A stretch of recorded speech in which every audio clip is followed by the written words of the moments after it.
وعلیکم السلام ورحمۃ اللہ۔ بہت بڑی ترجمے میں مسٹیک، کیا بلنڈر ہے، بلنڈر۔ اور ترجمہ کرنے والوں نے بریکٹ میں لکھ دیا ہے کہ وہ سب گر پڑے یوسف علیہ السلام کے سامنے۔ جو بریکٹ ہوتا ہے نا، وہ تفسیر کرنے والے کا اپنا خیال ہوتا ہے۔ تو دیکھیے، ایمان عقیدہ جو قرآن کے اوپر ہے، اصل میں اللہ نے یہیں سے ٹیسٹ لیا ان لوگوں کا، کیونکہ نہ اللہ کا نام ہے اور نہ یوسف علیہ السلام کا نام ہے۔ اب آپ کے ایمان کے اوپر ہے کہ سجدہ کس کو ہوتا ہے، شکر گزاری کس کی ہوتی ہے، اتنا بھی کیا نہیں پتا ہے۔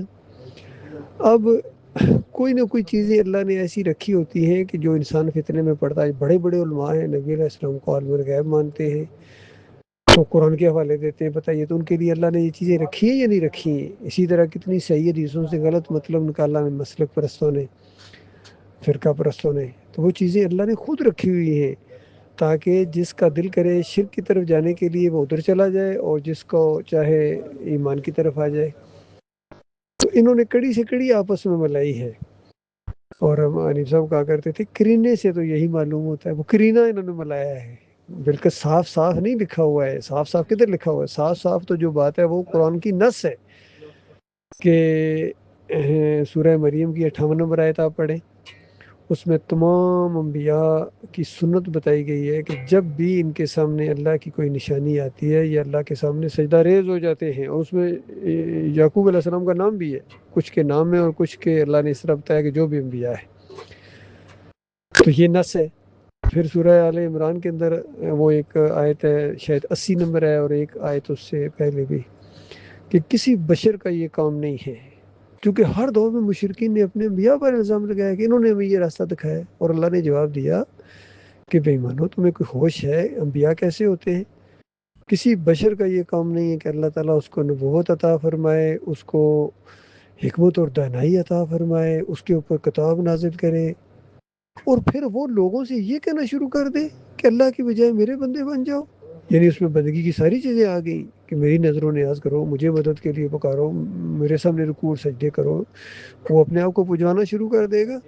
ہرگز نہیں، بلکہ مالک فرماتا ہے وہ تو تمہیں اللہ والا بنائے گا کہ اللہ کو رکوع کرو، اللہ کو سجدے کرو، اللہ کی بندگی کرو۔ تمام انبیاء کا تو یہ انداز رہا ہے۔ پھر وہ مشہور آیت جس کا ہم حوالہ دیتے ہیں کہ وَلَقَدْ بَعَثْنَا فِي كُلِّ أُمَّةٍ رَسُولًا أَنِ اعْبُدُوا اللَّهَ وَاجْتَنِبُوا الطَّاغُوتَ۔ ہر دور کے اندر، ہر امت کے اندر جو نبی رسول آتے رہے ہیں، أَنِ اعْبُدُوا اللَّهَ وَاجْتَنِبُوا الطَّاغُوتَ، اللہ کی بندگی کرو اور طاغوت کا انکار کرو۔ یہ ان کی تعلیمات رہی ہیں، جو بھی تمہیں اللہ کی بندگی کے راستے میں حائل ہے اس کا انکار کرو۔ پھر ہر دور کے اندر جو بادشاہ اپنے آپ کو سجدے کرواتے تھے، اس دور کے اندر جو انبیاء آتے رہے، وہ کبھی بھی اس کو سجدہ نہیں کرتے تھے، منع کرتے تھے۔ اور پھر سورہ الانعام کے اندر اللہ تعالیٰ نے 18 نبیوں کا ذکر کرنے کے بعد کہا وَلَوْ أَشْرَكُوا لَحَبِطَ عَنْهُمْ مَا كَانُوا يَعْمَلُونَ۔ اگر یہ بھی شرک کرتے تو وہاں تفصیل تو اللہ نے بیان ہی نہیں کی، کیونکہ شرک بالکل واضح چیز ہے۔ اگر وہ بھی شرک کرتے، یعنی وہ کام جو اللہ کے لیے ہوتے ہیں کسی اور کے لیے کرتے، تو لَحَبِطَ عَنْهُمْ مَا كَانُوا يَعْمَلُونَ، ان کا سارا کیا کرائے میں غارت کر دیتا۔ سورہ زمر میں آخری رکوع میں بتایا گیا کہ سارے انبیاء کو یہ بات بتائی گئی ہے، اور آپ آخری ہیں، یہ سن لیجئے، لَئِنْ أَشْرَكْتَ لَيَحْبَطَنَّ عَمَلُكَ، اگر تو نے بھی شرک کیا تیرا عمل ضائع ہو جائے گا۔ پھر نبی علیہ السلام نے تو بالکل اپنی زندگی کے آخری دنوں کے اندر، جب بیماری کی شدت ہے اور بار بار زبان پر یہی لعن اللہ الیہود والنصارى اتخذوا قبور الانبیاء والصالحین مساجدا، اللہ کی لعنت ان یہود و نصارہ کے اوپر، انہوں نے اپنے انبیاء اور صالحین کی قبروں کو سجدہ گاہ بنا دیا۔ بتائیے قبروں میں کون ہوتے تھے؟ انبیاء اور صالحین ہوتے تھے۔ ان کو جو سجدہ کرے گا وہ کافر اور مشرک، اس کے اوپر لعنت۔ اور جو زندگی میں کوئی سجدہ کرے ممکن ہے، اسی لیے عبداللہ 17 کے اندر لکھا گیا تھا خارج از امکان ہے اس طرح کا سجدہ، یہ تو ہر شریعت میں ناجائز اور حرام رہا ہے۔ یہ پہلے عبداللہ 17 کے اندر یہ لکھا گیا تھا، اور جب محمد حنیف کو یاد دلایا گیا کہ وہاں تو یہ لکھا ہوا ہے، تو کہتے ہیں اب ہم اس میں امینڈمنٹ کریں گے۔ امینڈمنٹ انہوں نے کی ہے، ایمان کو کفر میں بدلی کر دیا، جس طرح سورہ ابراہیم کے اندر آتا ہے کہ کیا تم نے دیکھا ان لوگوں کو جنہوں نے ایمان کی نعمت کو کفر کے اندر بدلی کر دیا اور اپنی قوم کو جہنم کے کنارے کھڑا کر دیا۔ یہ کیا ہے محمد حنیف نے اس دور کے اندر، پوری جماعت کو جہنم کے کنارے کھڑا کر دیا اس نے، جو مرتا جا رہا آگ میں، جو مرتا جا رہا آگ میں۔ یہ وہاں جانے کے بعد پتہ چلے گا۔ باقی سورہ یوسف تو آسن القصص ہے، بہترین قصوں میں سے ایک قصہ ہے، یا بہترین قصہ ہے۔ تو جو بہترین قصہ ہے وہ کس وجہ سے ہوتا ہے؟ وَمَنْ أَحْسَنُ قَوْلًا مِمَّنْ دَعَا إِلَى اللَّهِ، اس سے اچھی بات کس کی ہے جو اللہ کی طرف بلائے۔ تو توحید جو بہترین چیز ہوتی ہے، شرک بدترین چیز ہے۔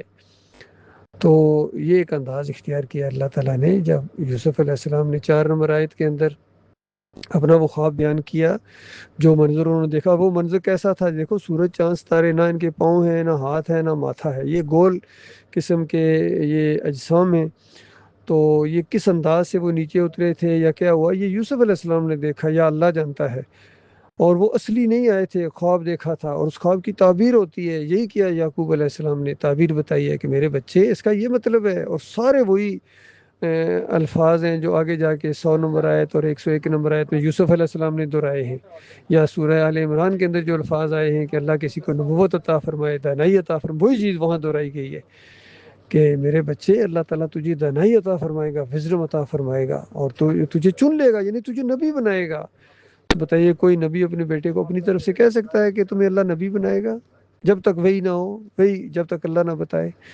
تو یہ وہی کی روشنی میں انہوں نے تعبیر بتائی ہے کہ اللہ تجھے نبی بنائے گا، تمہیں چن لے گا، تجھے دانائی عطا فرمائے گا، اور تیرے اوپر اس طرح رحمتوں کی بارش کرے گا جس طرح ابراہیم علیہ السلام کے اوپر کی، اسماعیل علیہ السلام اور اسحاق علیہ السلام، پھر اپنا نام بھی لیا، اس طرح تیرے اوپر اللہ تعالیٰ رحمتوں کی بارش کرے گا۔ تو رحمتوں کی بارش کیا ہوتی ہے؟ اللہ تعالیٰ کسی کو اپنا بندہ بنائے، پھر نبی بنائے، پھر کتاب اتارے، شریعت دے، یہ ساری چیزیں تو ایک انسان کے لیے بہت بڑی اللہ کی رحمت ہے اور اللہ کی شفقت ہے۔ اس سے آگے تو پھر خدائی ہے، وہ نہیں دیتا کسی کو، یاد رکھیے، وہ نہیں دیتا ہے کسی کو، الوہیت نہیں دیتا ہے۔ تو یہ معاملات ہیں سارے کے سارے، ان کو وہاں اصل میں دھوکہ لگا ہے۔ تعبیر کرنے کی بجائے انہوں نے اسی طرح کے الفاظ مان لیے، اسی طرح کے، حالانکہ دوسری جگہ قرآن میں کتنی جگہ اس طرح کے الفاظ آئے ہیں، تو کیا وہاں نہیں مانا انہوں نے؟ ابراہیم علیہ السلام نے تارے کو دیکھا تو کہا کہ یہ میرا رب ہے، تو کیا مان لیں گے آپ کہ ابراہیم علیہ السلام نے تارے کو رب مانا تھا؟ کیا کہیں گے آپ وہاں؟ آپ کہیں گے اس کا مطلب یہ ہے۔ اسی طرح جب چاند کو دیکھا تو کہا یہ میرا رب ہے، اور پھر جب سورج کو دیکھا تو کہا کہ یہ میرا رب ہے، یہ تو بڑا ہے۔ تو کیا یہ سب کچھ اسی طریقے سے آپ الفاظ جس طرح اسی طرح مانیں گے، یا اس کا مطلب لیں گے؟ مان ہی لیں گے کہ یہ ایک تعلیم کا انداز ہے، قوم کو انہوں نے سمجھایا ہے جس طریقے سے، ایک ماحول ہوگا جیسا بھی، اس طریقے سے یہ اس کی تشریح کریں گے، تعویل کریں گے۔ پھر دیکھیے، وہ جو حدیث میں بخاری کی روایت کے اندر آتا ہے کہ بندہ نوافل کے ذریعے جب اللہ کا قرب حاصل کرتا ہے، اللہ اس کے ہاتھ بن جاتا ہے، پاؤں بن جاتا ہے، آنکھیں بن جاتا ہے، کان بن جاتا ہے، اور پاؤں بن جاتا ہے جس سے وہ چلتا ہے۔ ساری چیزیں گنوائی اللہ تعالیٰ، اللہ کہہ رہا، خود کہہ رہا میں بن جاتا ہوں۔ تو بتائیے اس کا کیا مطلب لیں گے؟ آخر میں فرمایا پھر میرا بندہ جو مجھ سے مانگتا ہے میں اس کو دیتا ہوں۔ یہ سمجھنے والوں کے لیے اس میں رکھ دیا ہے کہ بندہ اللہ نہیں، بندہ بندہ بندہ ہی رہتا ہے۔ تو صحیح مطلب اس کا یہ ہے کہ اس کے ہاتھ، پاؤں، کان، آنکھیں اللہ کی فرمانبرداری میں استعمال ہوتے ہیں، وہ اللہ نہیں بن جاتا ہے۔ صوفیوں کا بندہ اللہ بن گیا۔ تو بتاؤ، اس میں ان سب سے پوچھ لیجئے اس کا کیا مطلب ہے؟ سارے کہیں گے اس کا مطلب یہ ہے۔ تو ہر جگہ تو بالکل صحیح بات کہتے ہیں، لیکن یہاں کے پتہ نہیں ان کو کیا موت پڑ جاتی ہے۔ اصل میں ان کے عقیدے کے اندر خرابی، اس لیے ڈاکٹر عثمانی رحمۃ اللہ علیہ کا فتویٰ ہے کہ جس کا ایمان خراب ہوتا ہے، عقیدہ خراب ہوتا ہے، وہ اس طرح تشریح کرتا ہے، یعنی اس کا دھیان ادھر ہی جاتا ہے، اور جس کا ایمان عقیدہ یعنی صحیح ہوتا ہے، وَخَرُّوا لَهُ سُجَّدًا، لہو کی ضمیر اللہ کے لیے سجدے میں گر کے شکر گزاری کے طور پر۔ بالکل موقع بھی وہی ہے، پورے قرآن کا عقیدہ بھی یہی ہے، انبیاء یہی کرتے ہیں، وہ سب نے اللہ کو سجدہ کیا، شکر گزاری کیا، سجدہ ان رحمتوں اور برکتوں کی وجہ سے جو اس خاندان کے اوپر اللہ تعالیٰ نے کی۔ اور جو اس سجدے کا رخ یوسف علیہ السلام کی طرف پھیرتا ہے وہ خالص مشرک ہے اور خالص بدعقیدہ ہے۔ یہ مسئلہ ہے۔ تو اسی میں بڑی کڑی آزمائش لی، چونکہ ایک نظریاتی دعوت اٹھی تھی، نظریاتی لوگ تھے، تو نظریاتی ہی آزمائش کی گئی اور سارے ڈھیر ہو گئے۔ اس سے پہلے بھی ہوتا رہا ہے، ہم قرآن میں پڑھتے ہیں کس طریقے سے لوگ ڈھیر ہوتے ہیں، تو حیرانگی بھی ہوتی ہے کہ سرفروں کو دماغ نہیں کام کرتا تھا۔ جب وہ طالوت نے کہا کہ ایک نہر پر تمہاری آزمائش ہونے والی ہے، جو پانی پیے گا وہ میرا ساتھی نہیں ہے، اللہ یہ کہ چلو بھر کے ہاتھ سے تھوڑا سا پی لے، وہ علیحدہ بات ہے، لیکن پیٹ بھر کے کوئی نہیں پیے گا۔ قرآن بیان کرتا ہے کہ سارا لشکر ڈھیر ہو گیا، سب نے پیٹ بھر لیے، صرف ایک دو آدمی تھے، چند آدمی تھے جنہوں نے ایمان خالص اور وہ آزمائش میں پورے ہوتے رہے۔ یہاں جماعت کے ساتھ بالکل وہی ہوا ہے، سب نے سجدہ تعظیمی مان لیا، اور سب نے بکریوں کی طرح سر نیچے کر لیا اور لومڑی کی طرح ٹیں ٹیں کرنا شروع کر دیا۔ انہوں نے آزمائش میں فیل ہوئے ہیں سارے کے سارے۔ تو یہ معاملہ جیسے ہفتے والے دن دیکھے مچھلیاں پکڑنے سے منع کیا گیا تھا، تو کس طرح لوگوں نے ہیلے بانے کیے، وہی ہیلے بانے اب یہ کر رہے ہیں. یہ معاملہ بالکل ذرا برابر اس میں شک نہیں ہونا چاہیے. ہمارے خالص توحید کو قائم رکھا جائے، حجت تمام ہے ان سب لوگوں کے اوپر، اور ان کے اندر وہ ایمان اب باقی نہیں رہا ہے.